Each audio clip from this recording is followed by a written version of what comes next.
प्यारे छात्रों, नमस्ते। आज हम गद्य आकलन इस विषय पर चर्चा करने वाले हैं।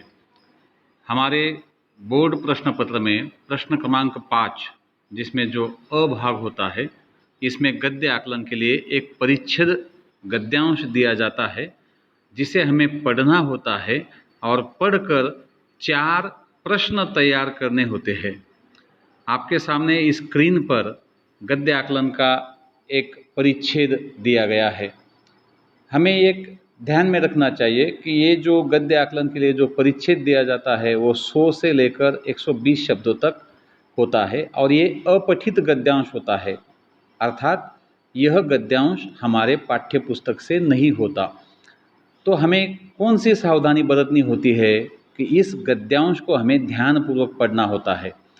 फिर उस पर आधारित 4 प्रश्न तैयार करने के लिए हमें कहा जाता है। प्रश्न संक्षिप्त होने चाहिए, स्पष्ट होने चाहिए और उन प्रश्नों के उत्तर उस गद्यांश में उपलब्ध होने चाहिए। तो यहाँ एक उदाहरण के लिए एक गद्यांश मैंने आज चुना है।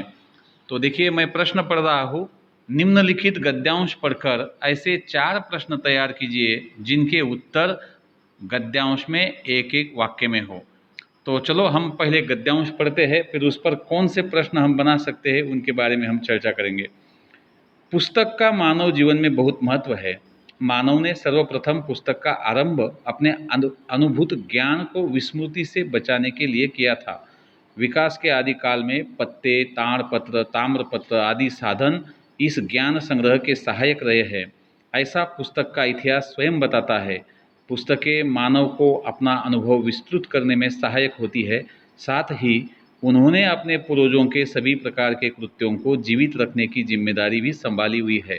आज के युग में प्राचीन वीरों, धार्मिक महात्माओं, ऋषियों, नाटककारों, कवियों आदि का पता हम इन्हीं पुस्तकों के सहारे पाते हैं। पुस्तकें ही अंतर्राष्ट्रीय विचार क्षेत्र में विभिन्न देशों के दृष्टिकोणों को एक आधार पर सोचने के लिए बाध्य करती है। छात्रों, ये गद्यांश आपने स्क्रीन पर पढ़ा और मैंने भी यहाँ इसको पढ़ा है, आपने वो सुना भी है। तो अब इस गद्यांश पर हमें 4 प्रश्न तैयार करने हैं जिनके उत्तर इस गद्यांश में हमें मिल सकते हैं। तो मैं उदाहरण के तौर पर 4 प्रश्न यहाँ तैयार कर रहा हूँ। हम तो 4 क्या, हम 40 प्रश्न इस पर तैयार कर सकते हैं। मैं उदाहरण के तौर पर 4 प्रश्न यहाँ आपको बता रहा हूँ कि पहला प्रश्न है, मानव ने पुस्तक का आरंभ किस लिए किया था। दूसरा प्रश्न है, पुस्तकें मानव की किस तरह सहायक है। तीसरा प्रश्न, पुस्तकों से हमें किनकी जानकारी मिलती है। और चौथा प्रश्न, अंतर्राष्ट्रीय विचार क्षेत्र में पुस्तकों का क्या योगदान है। आपको एक बात ध्यान में रखनी है कि प्रश्न लिखने के बाद प्रश्न के आखिर में आपको प्रश्न चिन्ह देना आवश्यक है। तो अभी इस दिए हुए गद्यांश पर आप अपने अपने तरीके से अलग अलग कई प्रश्न बना सकते हैं। जैसे मानव जीवन में किसका बहुत महत्व है, यह भी एक प्रश्न हो गया। उपर्युक्त गद्यांश को पढ़कर उचित शीर्षक दीजिए, यह भी एक प्रश्न हो गया। और आज के युग में हम प्राचीन वीरों, धार्मिक महात्माओं, ऋषियों, नाटककारों, कवियों आदि का पता किसके सहारे पाते हैं, यह भी एक प्रश्न हो गया। लेकिन यह प्रश्न बहुत लंबा हो जाता है और गद्यांश के अनुरूप हमें हमारा प्रश्न संक्षिप्त में होना चाहिए, स्पष्ट होना चाहिए।